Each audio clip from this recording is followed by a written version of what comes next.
Hi, everyone. Dr. Tom Moorcroft back here with you for this episode of the Healing from Lyme Disease Summit. And you are in for a real treat today. Like always, I'm trying to bring together the best practitioners in the globe to help you understand more about Lyme disease, chronic infections, and how to heal and recover from them. And I am so blessed to be in a place where I've got so many cool friends and colleagues. And today we're going to be talking with Dr. Eboni Kornиш, who works at the Amen clinics.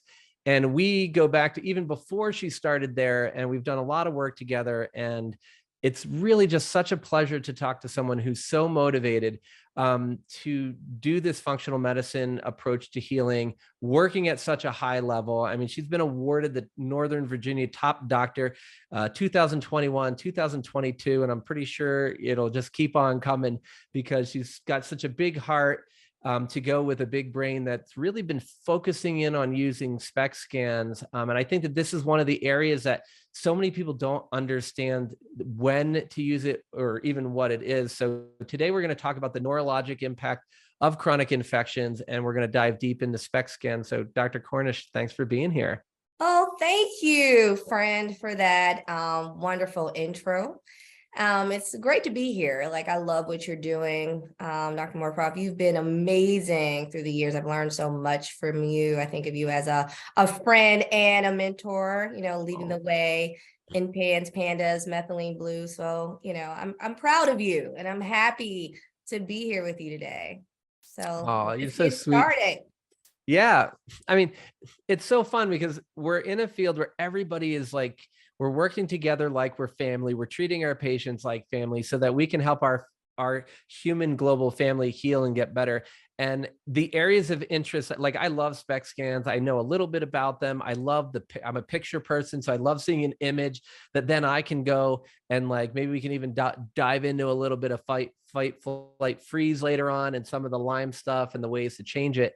But when I get so excited about looking at a picture, I'm kind of like, wait, most people don't even know what that picture is or what it means. So before we dive into what all that stuff, though, what the heck got you into treating Lyme and using SPECT scans and working with the Amen clinic and like literally like when I talked to Dr. Amen, he was like, I'm not going to come because Eboni Cornish is the right person for the job today. She's like, she knows more about SPECT and chronic infections than I do, which is like, that's like God saying, here, this is my daughter, please. Like, I mean, it's like you've gotten the glowing reviews from everyone in this field. So what got you interested in this?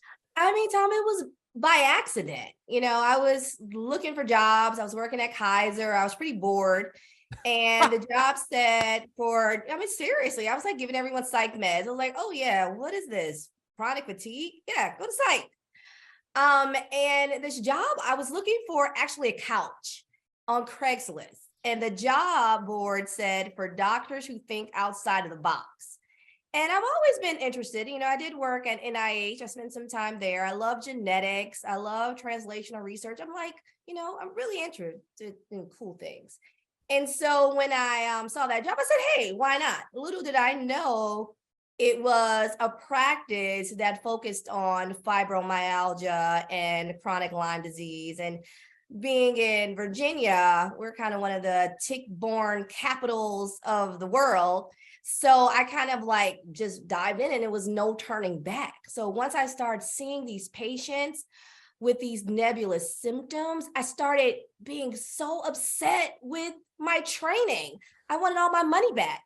I was like, I didn't learn any of this. These poor people, are coming in here. Every system has been affected. I had to be the psychiatrist, the hormone specialist, the Lyme specialist, anything, every part of the human body. And it was magical. And it's like, I love being a detective because you don't know unless you look. So as I started working in Lyme, then that transitioned to more functional medicine. Because, you can kill and you can treat and you can find all these diagnoses, which are amazing. But then it's like, well, why? Why does one person who suffers from chronic illness, chronic infections, and the like look completely different from someone else?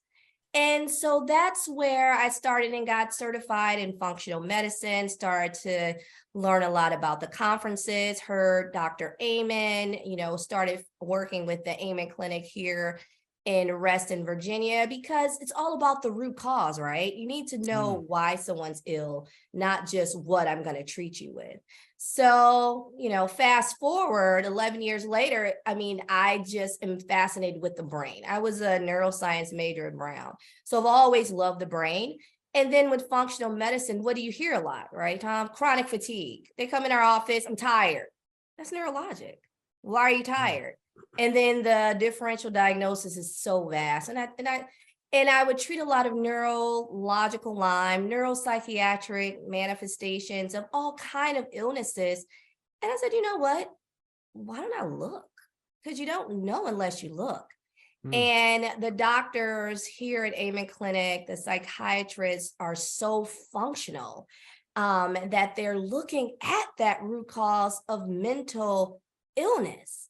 And they're learning about the importance of infection and how it, contributes to psychiatric manifestations of disease, mold toxicity, hormone imbalances. So it was like a great marriage. It was like, okay, I'm going to combine my functional medicine. I'm going to combine genetics, looking at the root cause. And hey, now I'm going to look at your brain and see what might be really going on there.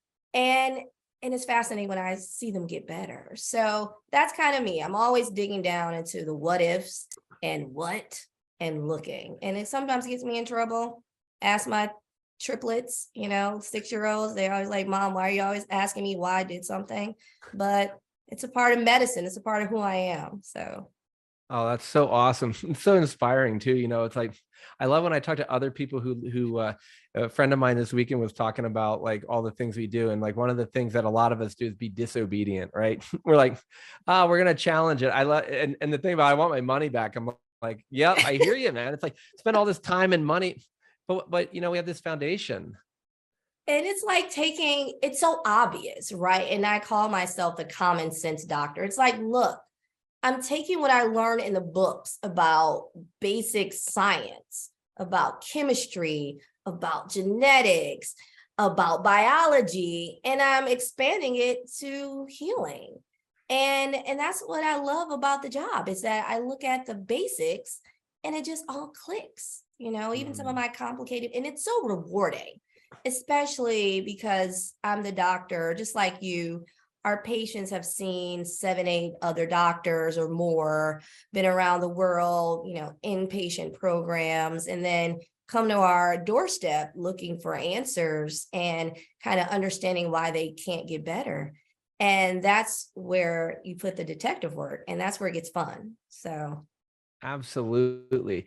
So as part of your detective work, it's so well known in this, using SPECT scans to look deeper with chronic infections. So could you give kind of like an overview, like, so we can get a better understanding of what a SPECT scan is, and then maybe like why what's even the purpose within this kind of chronic infection realm? Yeah, SPECT scan, when I first learned about it, I had a patient who at my practice at the time, my previous partner, they were treating their daughter, and it was actually a psychiatrist from the Amen Clinic in Reston.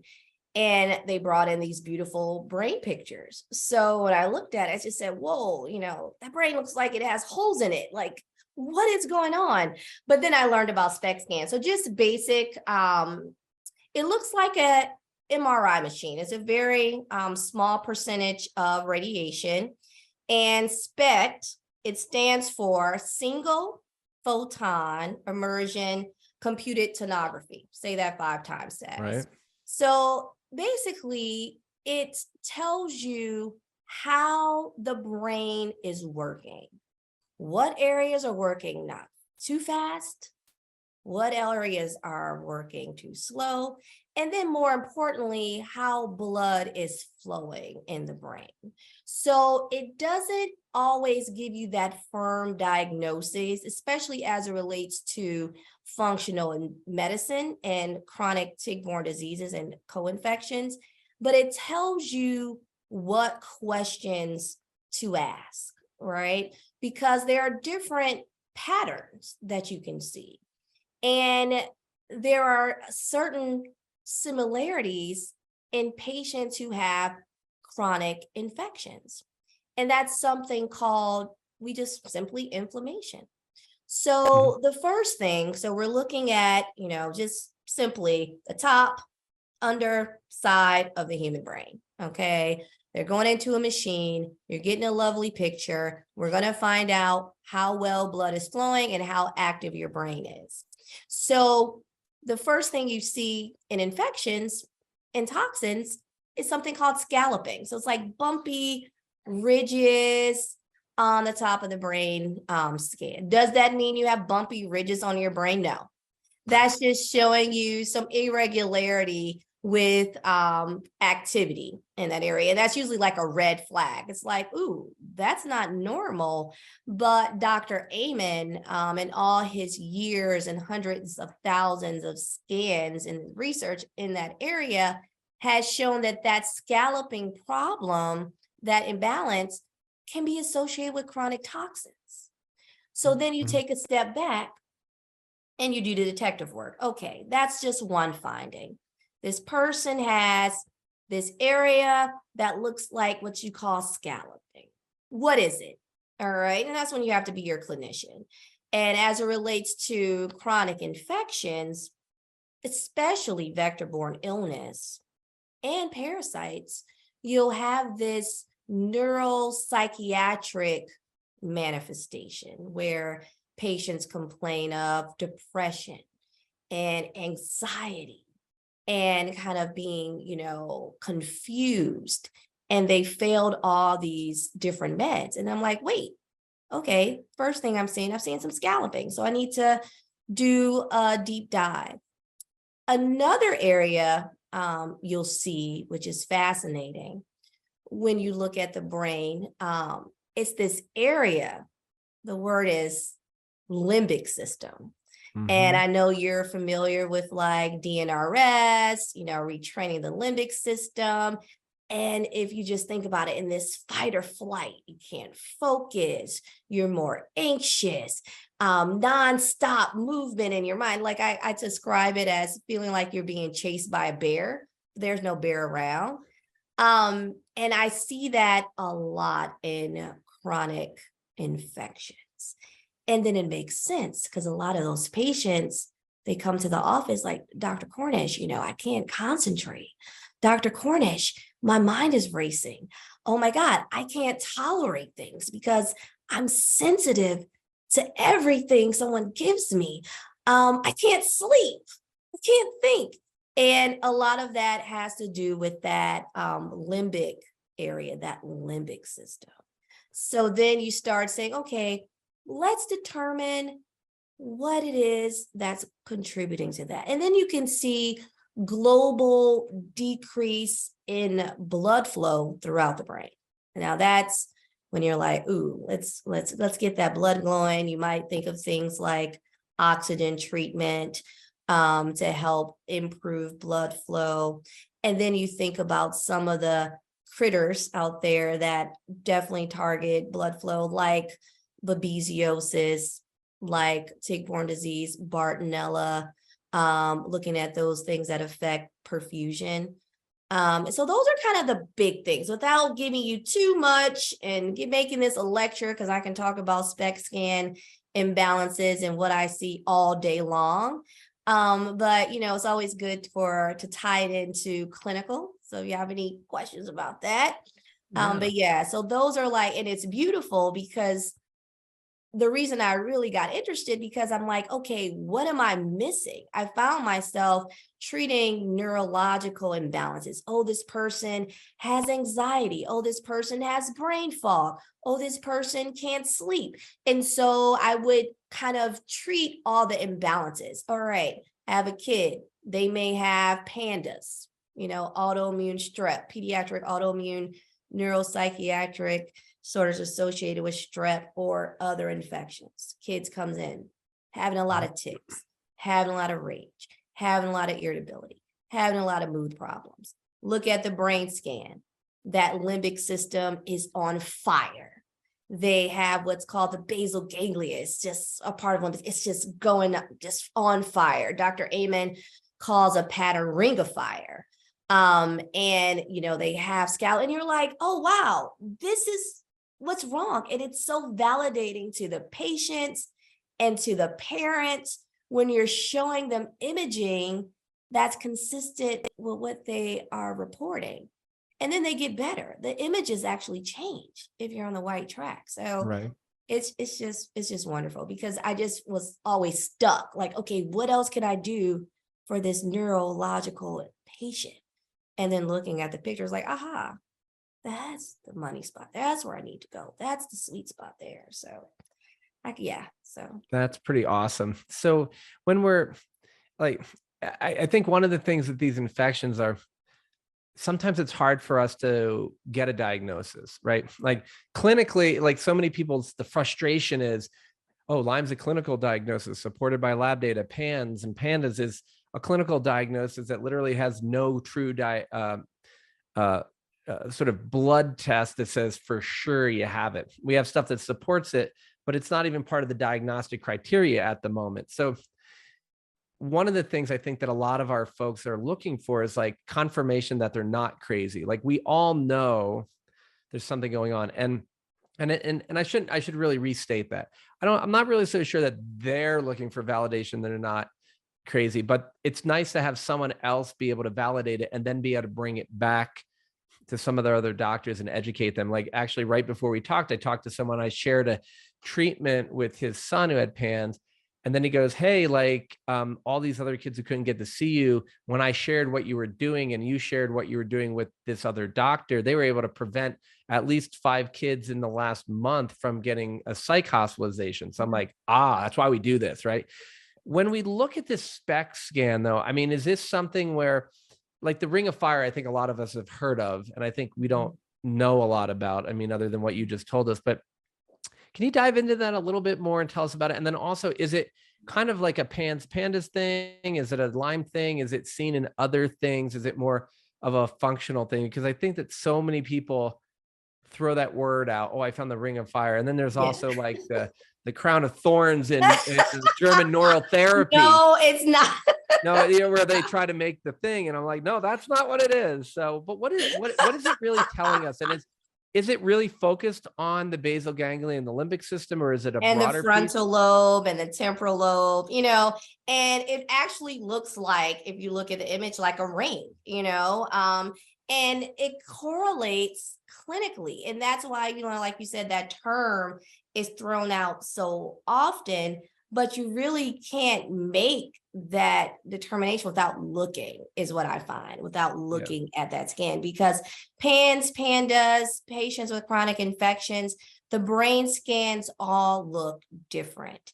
And what I found, especially at the Amen Clinic, I mean, we have numerous clinics around the country, and all of the psychiatrists, when you call our clinic and you get that SPECT scan interview, they ask if you want to have a functional medicine workup. And when the psychiatrist sees those patients, they'll look at those scans. And if they see that ring of fire, they're like, okay, functional medicine workup. Let's determine if this is used, especially with children, if this is PANS, if this is PANDAS, because we're not going to just throw psychiatric medications at these patients. And that's really what you were talking about earlier, is when things fail, like how many of your patients, right? These PANDAS kids, these people with chronic vector-borne illnesses, of course, they're given sleep meds. Oh, here's some trazodone. Oh, here's an SSRI. Oh, here's an antipsychotic. Oh, it's all in your head. And they fail. Mm-hmm. And they fail those treatments, right? And it's really when you start getting to that root cause that they start feeling better. So what I find, especially among the pediatric population, is that a lot of the patients with PANS and PANDAS, they've been misdiagnosed ADD, ADHD, depression, psychoses. And I've seen psychiatrists at Amen Clinic, once they've received SPECT scan imaging, be able to validate, no, this is really an underlying inflammation causing this. This person has an infection. Look, compare this scan to a normal scan. And you can see the imbalances here. This is something neuropsychiatric contributed to by chronic infections.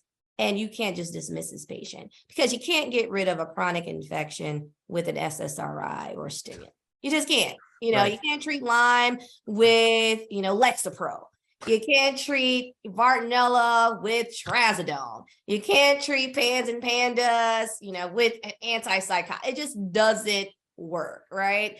And the brilliant thing about SPECT scan, and when I first saw my first Ring of Fire patient, we started them on treatment, and their brain scan after the second cycle of treatment was worse, significantly worse. I mean, I'm talking temporal lobe was inflamed, frontal lobe was inflamed, basal ganglia. I mean, it was so overactive and so inflamed. I thought I was a failure.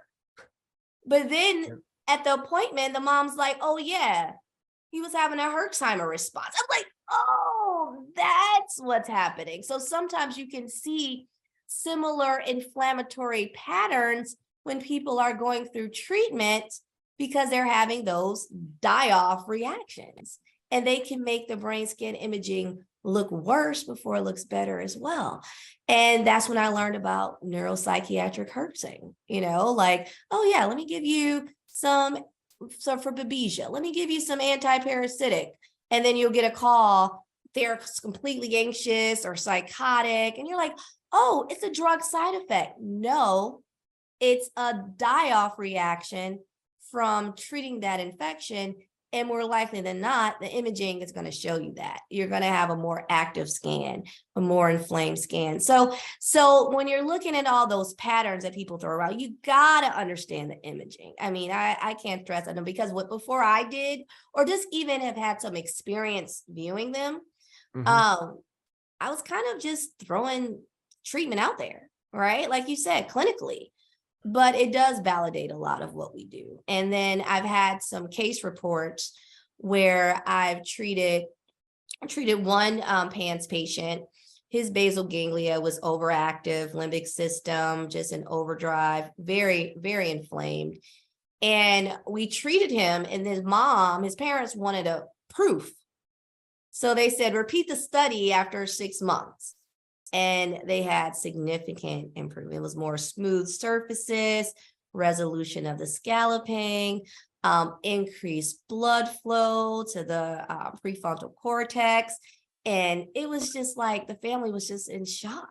So, and that's another thing I like, when I can get the pre-treatment and the post-treatment SPECT scans, because it tells me if I'm on the right track or not. So it's fascinating. It's so good, because it sounds like it's very clinically oriented, and then you can not only validate like the patient's experience, but it can help guide you. I mean, are there, and which in this field is so important, because sometimes, like, I guess my question is, like, do you see some people who maybe they're not moving as fast as you really want them to? Because so many people, we'd like it to be 6 or 8 weeks, but it's 6 or 8 months or 6 or 8 years. So hopefully not that last one, but we do see people like that, right? Yeah, we're long haul docs, Yeah. We're long-term docs. Let me rephrase that. So probably Hey, it's a both. Right. We're in it for the long haul. Yeah, exactly. So do you see some people where they're not progressing as much as you like, you repeat the scan and their scan is better? Or again, rephrasing, improving, but not quite where you want it. But can you see changes in your brain before you see them externally? Oh, of course. And that's when it comes to the other factors that are there, right? Because these infections can be so debilitating. I don't know how often you see patients with chronic vector-borne illness with the MS presentations or the Parkinsonian features, on disability due to severe neurological imbalances.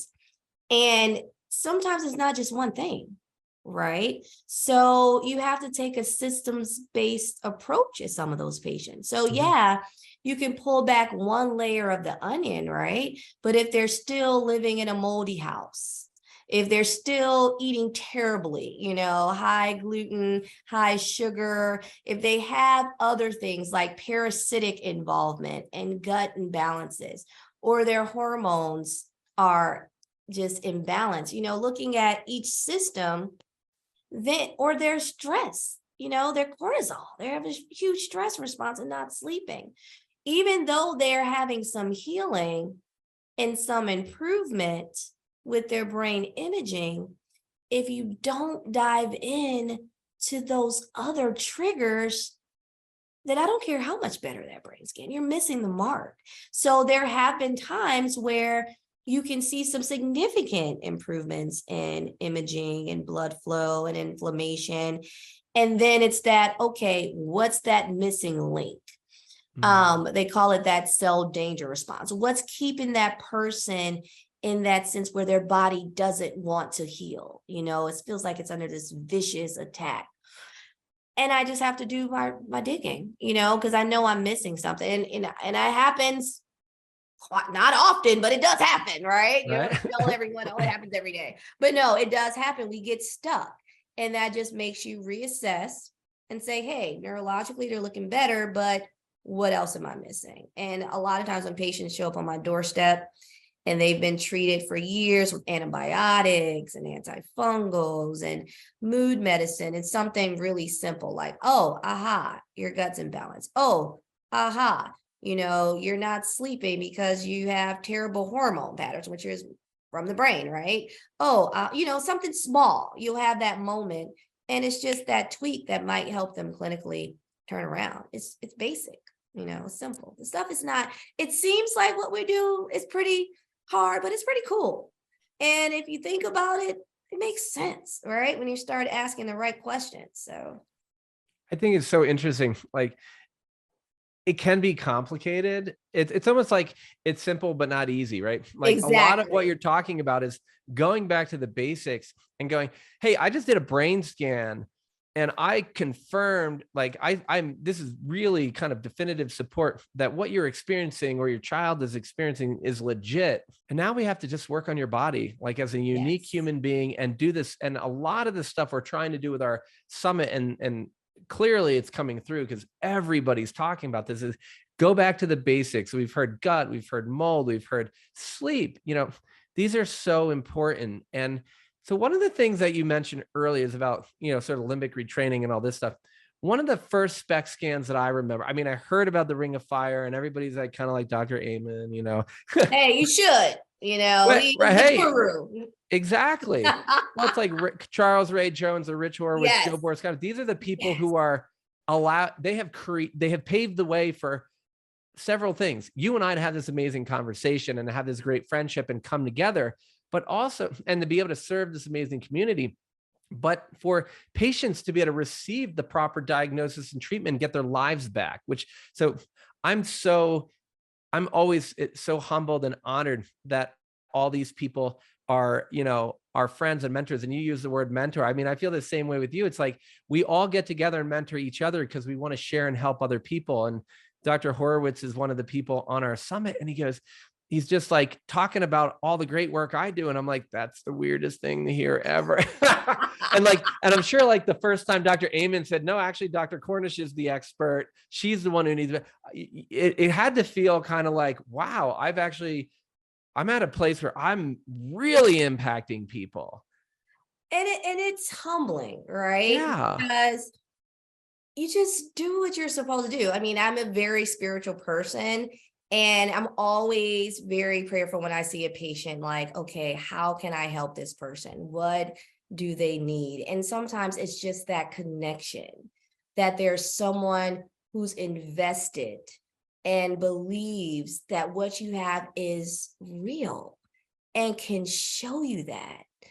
That's the best part of it all. I mean, and none of us know everything. And that's why I'm so lucky to be surrounded by brilliant people like you and the doctors I work with on a daily basis, because you have to be a part of that community, because people are suffering and no one knows all the answers. But I always tell my patients, if I don't know, I'm going to try to figure it out. And if I can't figure out, I have a lot of smart people in my cell phone that I can talk to that will help me figure this out as a team, because that's all they need, you know? And I have some patients who may be on that tail end, you know, that light at the end of the tunnel. We were talking about that 2-year, 3-year, 4-year patient. And it gets that waxing and waning course. You know, they see that light, they're stable for 6 months, you don't hear from them, and you're all happy, and then they come back, you know, and then you have to go back and say, okay, what were the triggers? And you hit the nail on the head with a lot of those triggers. But, you know, and one thing I thought you said, and I always think about this, is when you said you're a generalist. And that's what we do. We're generalists and we're healers. And if we can't do that, we might as well get out of this field, because that's what the people need. They need people who can try and who can try to heal. And that's not just medical, right? Sometimes you just have to be heard and know that someone is going to help you on this journey. I mean, I think that's the best part of what I do every day, is just seeing someone and helping them understand that this is not all in your head. Even if it's as simple as stop eating the junk, or let's get you to sleep, or let's get you out of mold. You know, those lifestyle changes as well as those medical changes. I mean, you can't get any better than that. You can't. Well, and I think, like you're saying, like, and it's not all in your head. And so one of the things that I think that I love about SPECT is we talk a lot about polyvagal theory, right? And you talked about the bear. And we've got like our most of us think, and I think our whole audience knows this, because every time I talk about it, I say the same thing, but it's like the fight or flight mechanism that we usually talk about is like, hey, that bear, or in my case, I like saber-toothed tigers. So sitting around the campfire, resting, rejuvenating, eating, healing, about ready to go to sleep. I'm very parasympathetic. Saber-toothed tiger comes in and I'm like, whoa. So then I have a choice. I can either fight, or I can flight or run away. But the thing about those that's so interesting to me is you have to believe you can still win, right? And you have a chance of winning if you fight, and you have a chance of getting away if you run away. But when you feel like you don't, and this is where like a lot of us have seen an outdoor cat grab a chipmunk or a mouse, and then the thing just goes, what's it do immediately? It just goes limp, right? And so it goes limp and it freezes because it thinks it's the only way to heal. Or to stay alive. And in the case of a chronically ill patient, many of us who have been in that place, freeze, and our immune system function goes down. We withdraw. And the part about SPECT that I want to bring back to, as I love, is like, so this is a different part of the parasympathetic nervous system. And people go back and forth between fight or flight and that. They're not always in one or the other. But when I started looking at Ebony, as I was looking at the SPECT scans of people with Lyme from, you know, some of the work of Dr. Bransfield and Dr. Donta, and I was like, wait a second here. The ways that we understand we're safe and we get out of the freeze state is to understand gesture, facial expression, and vocal intonation. Then I look at a SPECT scan, I go, wait a second. We've got parts of the temporal lobe. We've got parts of anterior cingulate gyrus. We've got the limbic system and even parts of prefrontal that are jacked up. They are hyperact overdrive. They're in overdrive. Yes. So I'm just so impressed by SPECT actually shows that what you're actually experiencing is a physiologic phenomena leading to your psychiatric symptoms of this stuckness. So then the question I've got about it, you know, with this super long lead up, because you kind of have to, I have this picture in my head, and maybe I'll even in our resources section throw a picture of the ring of fire, and then the brain that I'm looking at in my brain right now, the image I'm holding. You know me, I'm like all pictures. So, but what's crazy about it is, so I know that I can, if Lyme is bringing down or creating a hyperactive area in my brain or a hypoactive area in my brain, many people would then just go to that next step where it's like, let's just treat the shit out of it. Let's just treat it. But with medications, the question I've got is, do you guys see, I always want to give people an access point to healing that's different than just the doctor. I want to empower them to do this at home. So when we look at limbic retraining and we look at like meditation or gratitude, or it could be very complex or very simple, and we share a lot of that in the summit. But if you see people, is there something other than medicine? Say, like if I did a limbic retraining program, will that help my brain heal from Lyme, I guess is the question. Does it give And me that access point?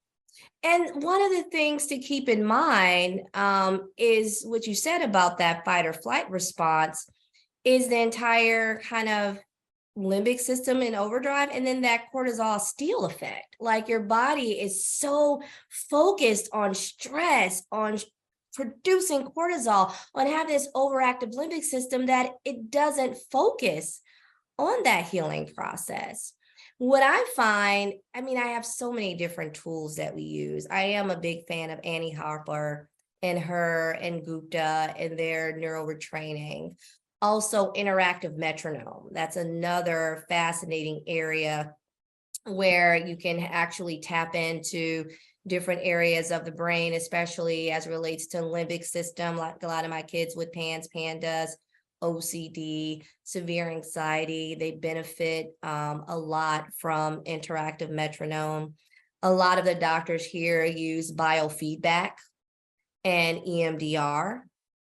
Definitely yoga and meditation and relaxation techniques are key, because what I find in the basal ganglia, one of the research papers showed that's where our mast cells are. So how many times have you seen patients who have these histamine intolerances and they react to everything negatively under the sun? You try to give them a sprinkle of this or a sprinkle of that, and they are having negative interaction, negative reactions. They're having histamine release. They're having even allergies, or, they just can't tolerate it, right? And once you calm that limbic system down, and that's the beauty of things like DNRS and all the other things I mentioned, those patients start tolerating things better.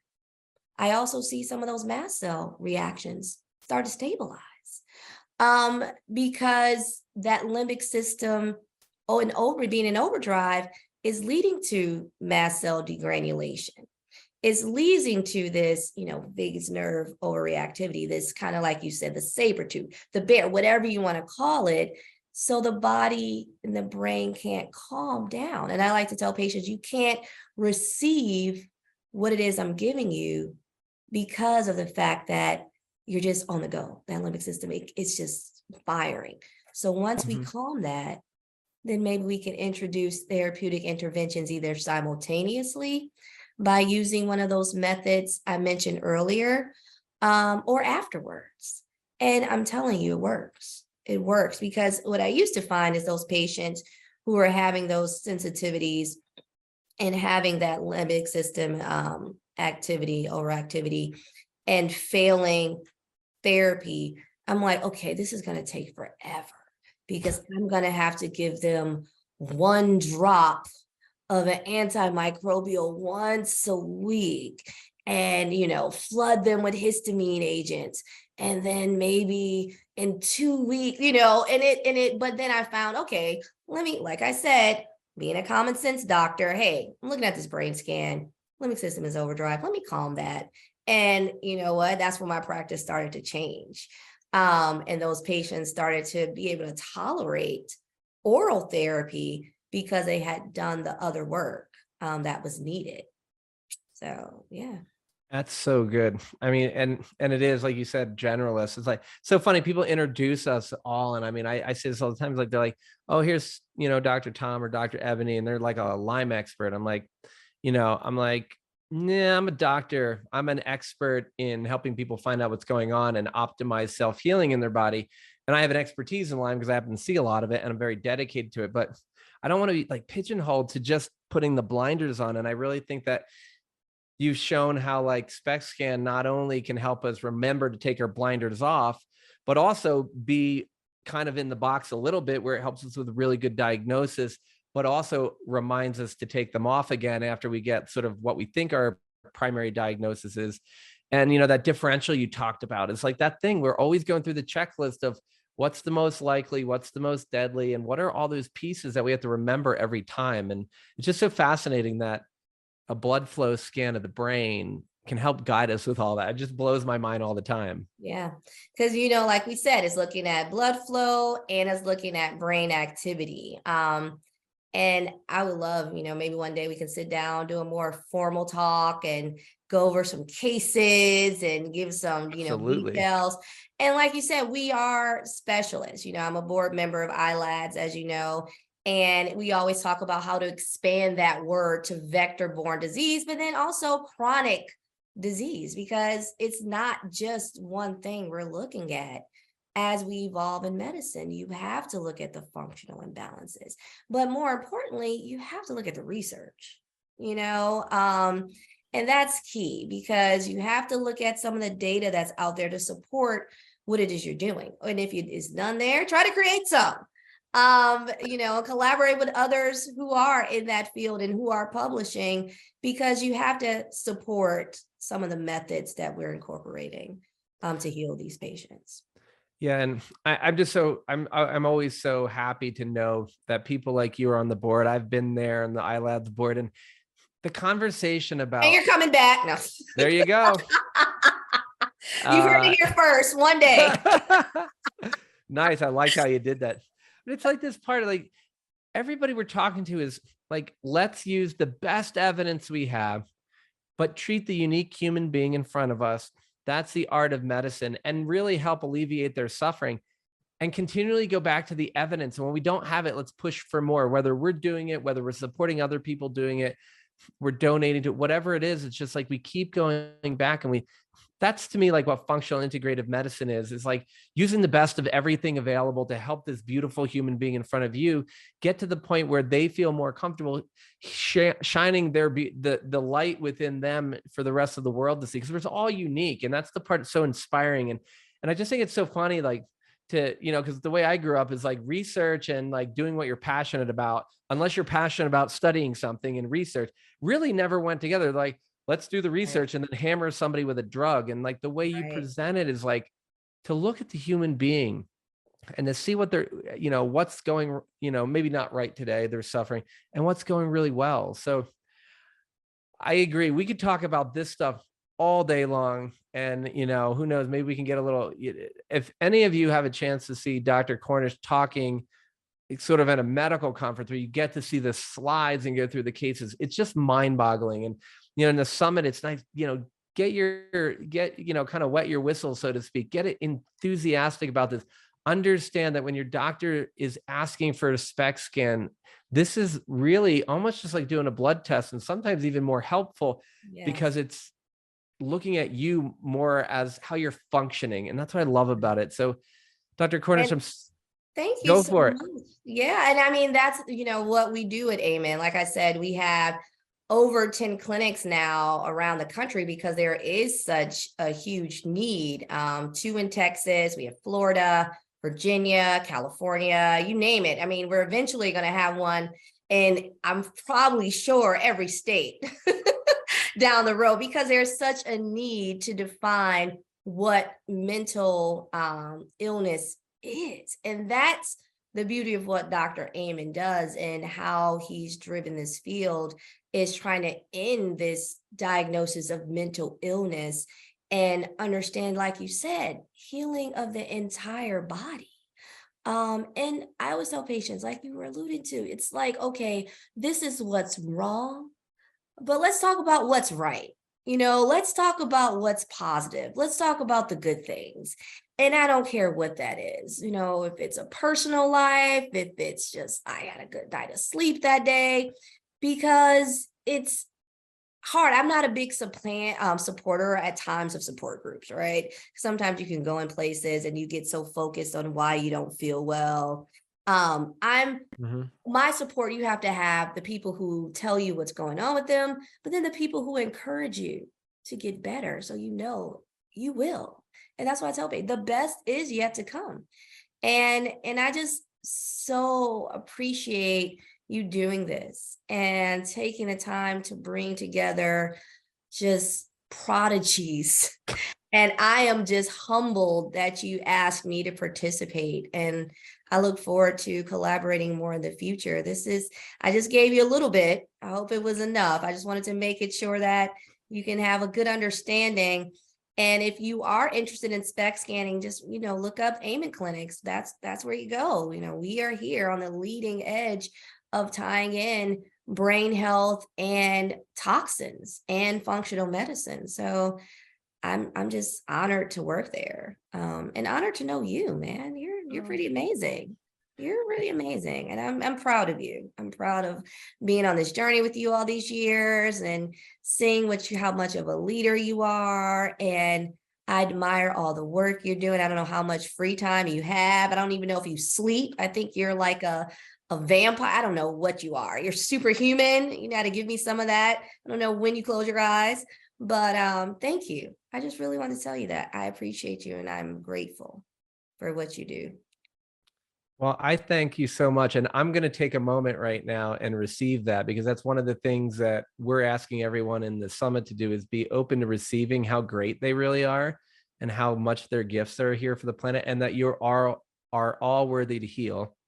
And so just as you're saying that, I'm just like, just receive it. It's like so funny. We kind of run away from how powerful we are, and I feel exactly the same way about you, Ebony. It's like, to see someone just rush to the forefront because of your passion for helping people and to be a leader in this. This is what we need in the Lyme field, is not just people who say, grab the next protocol or hammer them. It's to objectively take that research and put that through the lens of a caring, compassionate heart and mind, and really bring it together so that we can have a conversation like this. Now, so everyone, this is, like Dr. Cornish just said, she's one of the ILAD's board members. So the science and the compassion and humanity all comes together. This is so critical. And then I just think back to, like, we were talking about our gurus and our mentors, like I always, it's funny when I teach a lot of meditation, which I use as an access point to healing. And I've created programs that specifically are for people who are chronically ill, because people who are not chronically ill, meditation access might be a little different. But one of the things we talk about gurus, right? And a guru is not a perfect human or perfect entity or whatever. It's not like they don't make mistakes. They're aware of where they're at, and they're aware when they're not on the same path that they choose to be on, and they just come back a little quicker than maybe you or I. And then we just label them guru, and they all look on social media and in videos and in books as like they're amazing. They're just like you and I, and we all have this amazing power that Dr. Cornish has talked about. But what I love about you, Ebony, is like you're doing the right thing, and then you're going, oh, am I on the path? Okay, I'm going to check over here. I'm going to check over here. I'm going to check. And if I'm on track, great, I'm going to stay there. If I'm off track, I'm going to incorporate something new into it. And it's like the SPECT scan conversation is like, we're looking into someone's brain. So the best place to find you is amenclinics.com, I'm assuming. Yes. Yep. Awesome. And our office is 703-880-4000. That's our office in DC, or you can go to amenclinic.com and look at any of our locations. And if you want to learn more and get a better dive. So we're always here to help, That's awesome. This is great. Well, thank you so much. And I'll make sure that's amenclinics.com is a pretty easy one to remember. We'll get all the other information about you on our summit show notes and our summit resource page, so people can just do one click and get right over if they don't feel like, figuring out how to spell Amen Clinics. Pretty easy to do. But again, thank you so much for being here. Thank you for the kind words. And always, as I said, right back at you. I mean, this is a journey that we do together as a village of healers. And I just, it's so funny. It's like you spend all this time. I think I do these summits so that I can hang out with my good friends, be inspired and reinvigorated, which is how I keep doing all this. The other part is I learn, like, I've seen you lecture a bunch of times on SPECT. I've studied SPECT on my own, and I've already learned some new things today. So everyone, just send lots of love to Dr. Cornish and her family and the Amen Clinics for being on the forefront of this and doing this for you, bringing you this great information. And again, we're both very honored to have you here with us for this episode of the Healing from Lyme Disease Summit. And I look forward to seeing you in our next episode. Thanks for joining us. Thank you.